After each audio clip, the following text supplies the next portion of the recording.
The Infinix Smart 9 is the latest device from Infinix, and if you don't know, their Smart series is like the cheapest in all their lineup. And for the price of about 140,000 naira for the base model, is it even worth considering? Let's talk about it. Straight quickly to the unboxing experience, the Infinix Smart 9 comes with all the essential accessories you could think of from a budget device. I'm glad Tecno, Infinix and Itel are still in the business of providing everything in the box. The Infinix Smart 9 is made up of plastic. It has a plastic back and a plastic frame, which is a norm for budget devices, making them lightweight and comfortable to use. It also has an IP54 dust and splash resistance rating, which is an upgrade from the Infinix Smart 8, because on the Infinix Smart 8, we got none of that. Before I forget, it weighs 188 grams, which is 4 times heavier than the Infinix Hot 50 High, which I'll be talking about in a separate video. So make sure you get subscribed so that you will not miss it. Moving on, the Infinix Smart 9 launches with a 6.7 inches display with a resolution of 720p by 1600 pixels with 120Hz refresh rate. And just like the remaining device in this price range, content consumption is decent. It won't blow your mind. It has nice contrast and is vibrant with accurate colors, all of which are essential for viewing content. With 500 nits of brightness, it is decent to view outdoors. One day, we will talk about how budget phones are claiming big numbers like 120Hz refresh rate, and their device is not actually refreshing at 120. So, be there. Still on the display, we also have an always on display option, even when the screen is an LCD, which is a nice feature. But the always on display is not always on, which kind of makes it useless. But the good thing is that the Infinix Smart 9 got a stereo speaker setup, which is an upgrade to the Infinix Smart 8 I reviewed about a year ago, because that one has no stereo speakers. Powering the Infinix Smart 9 is the popular MediaTek Helio G81 chipset, which is an upgrade from the Unisoc 6606 on the Smart 8 I reviewed about a year ago. I'll leave the video link down below. You can watch it right after you watch this one finish. They are both 12nm chipsets, right? But the Helio G81 is a newer and a better chipset.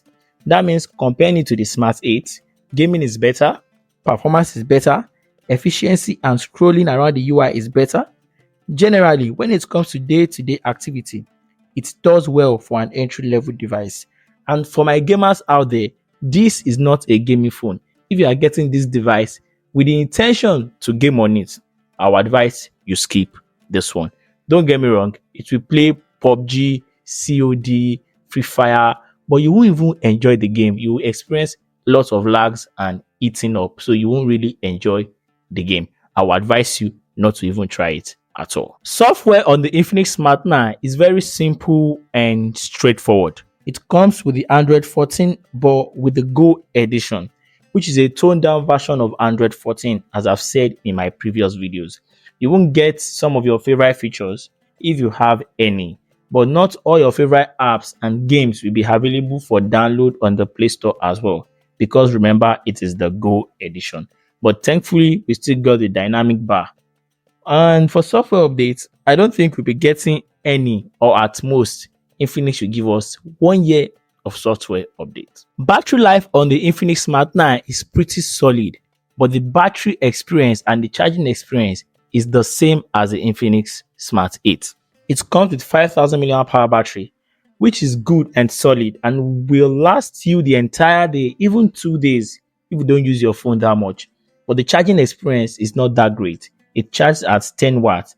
It's one of those charge overnight kind of phone, which will take around 3 hours for your phone to go from 0 to 100, which in 2024, that is poor. Cameras and picture quality on the Infinix Smart 9 is also similar to that of the Infinix Smart 8. It comes with 8 megapixel selfie camera and a 13 megapixel main shooter and a 2 LED flash.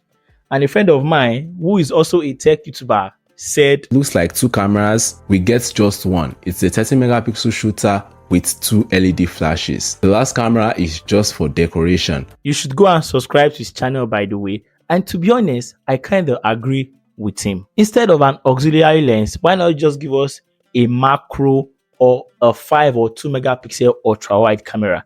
I think those two are better than just the useless auxiliary lens. Anyway, same story again for these budget devices.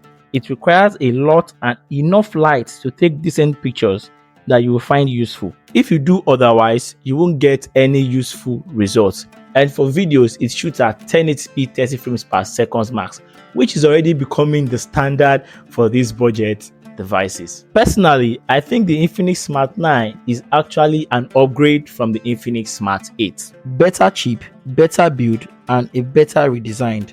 And if you have the Smart 8 and you love Infinix so much, consider the Infinix Smart 9.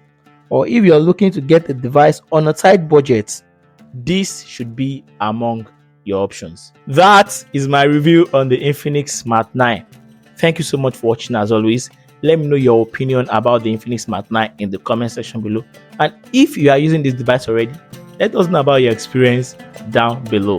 Don't forget to hit the like button, subscribe to the channel if you're new. It will mean so much to me. Our aim is 1,000 subscribers and we are getting close. Thank you so much for watching again. And as always, love, peace, and tweaks. Signing out.